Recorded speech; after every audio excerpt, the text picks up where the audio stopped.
आपने शायद ये शोर सुना होगा। और देखो ये नजारा। लेकिन मधुमक्खियां पुष्पों पर क्या कर रही हैं? आइए सत्र में जाने। पुष्पी पौधों में परागण और निषेचन को समझने के लिए हमें पुष्पों की दुनिया की जांच करनी चाहिए।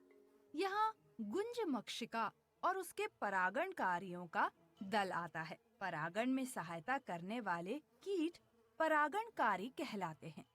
उन्हें पुष्प पुंज से अन्य पुष्प पुंज की ओर बढ़ते हुए देखें। पुष्प परागण के लिए परागणकारियों पर निर्भर करते हैं। यहाँ बताया गया है कि ये कैसे होता है। एक पुष्प के कई भाग होते हैं। यह स्त्री केसर है। स्त्री केसर का सबसे ऊपरी चिपचिपा भाग वर्तिकाग्र है और निचला भाग है अंडाशय। अंडाशय फूला हुआ प्रतीत होता है क्योंकि इसमें एक बीजांड होता है। यह एक पुंकेसर और यह है परागकोश। परागकोश पर चूर्णित पदार्थ परागणों से बनी होती है। पराग एक पौधे के जीवन में बहुत उपयोगी भूमिका निभाता है। उपयोगी होने के लिए पराग को उसी प्रकार के पुष्प के वर्तिकाग्र तक पहुंचना चाहिए। इसे प्राप्त करने के लिए पुष्प परागणकारियों को अपनी रंगीन पंखुड़ियों और सुगंध से आकर्षित करते हैं। जैसे ही जीव मकरंद अनेक पुष्पों में पाए जाने वाला मीठा तरल पीता है, परागकोश के परागण उसके शरीर पर चिपक जाते हैं। जब यह अगले पुष्प पर जाता है तो उस पराग का कुछ भाग पुष्प के वर्तिकाग्र पर चला जाता है। पुष्प के परागकोश से वर्तिकाग्र तक परागकण का स्थानांतरण परागण कहलाता है।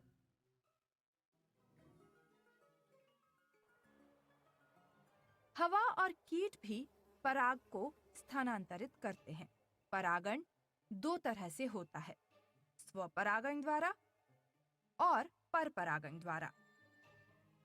जब पराग कोश के परागण उसी पुष्प के वर्तिकाग्र पर पहुंच जाते हैं तो इस प्रक्रिया को स्वपरागण कहते हैं।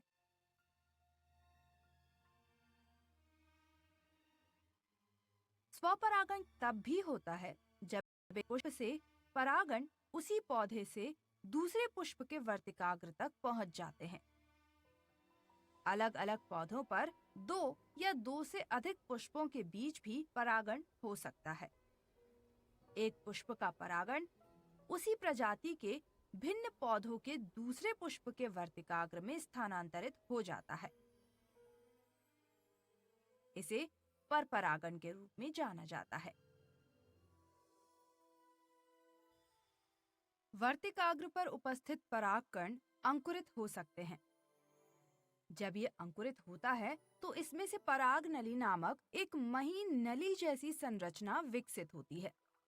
पराग नली नीचे की ओर बढ़ती है, अंडाशय में प्रवेश करती है और बीजांड में विलीन हो जाती है।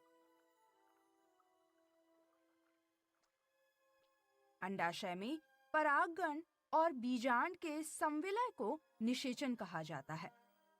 जब बीजांड निषेचित हो जाता है तो अंडाशय वृद्धि करता है और फल में बदल जाता है और बीजांड बीज बन जाता है। आइए सारांश देखें। परागकोश से पुष्प के वर्तिकाग्र तक परागगण का स्थानांतरण परागण कहलाता है। जब परागण वर्तिकाग्र पर पहुंच जाते हैं नली जैसी संरचना निकलती है। अंडाशय में पहुंचने पर पराग नली एक बीजांड के साथ विलीन हो जाता है और उसे निषेचित करती है।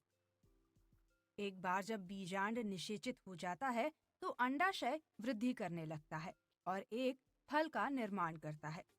केवल एक निषेचित बीजांड ही एक बीज में विकसित होता है जो एक नए पौधे को जन्म दे सकता है।